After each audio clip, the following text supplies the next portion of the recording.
So counting is underway in Sri Lanka's parliamentary elections, with the first results expected pretty soon. Now, as Sri Lanka struggles to recover from the crushing financial crisis, Dissanayake is seeking to secure a majority in the parliament to push through his policies.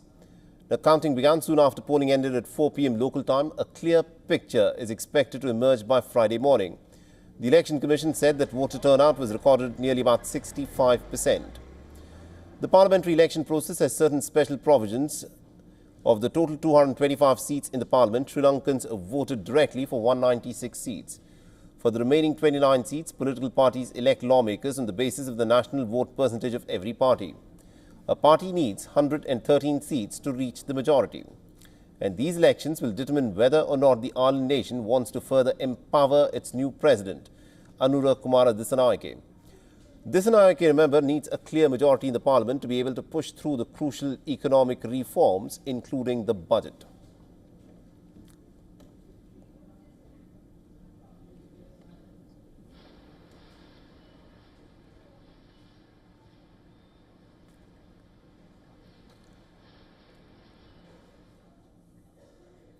So for a comprehensive insight on how the voting unfolded in Sri Lanka today, and also importantly, whether or not the island nation wants to further empower the new president by giving him a majority in the parliament, our correspondent Dasuniya Thauda has sent us this report from Colombo. Listen in.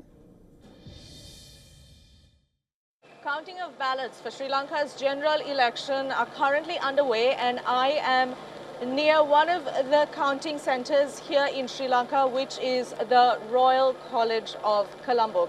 Early on in the day, when polls closed, according to election officials, Sri Lanka's total voter turnout was at around 65%, which is a drop from the previous presidential polls, where that percentage stood well over that 75% mark. What is interesting to see over the next few days would be how this drop in percentage has affected the total votes in terms of electing 225 members to Sri Lanka's new parliament. Early on, a lot of analysts, along with voters, were quite hopeful and confident that President Dissanayake will be able to garner a 113-seat majority victory, but a lot of them were skeptical of whether the president will be able to obtain a two-thirds majority, which appears to be highly unlikely.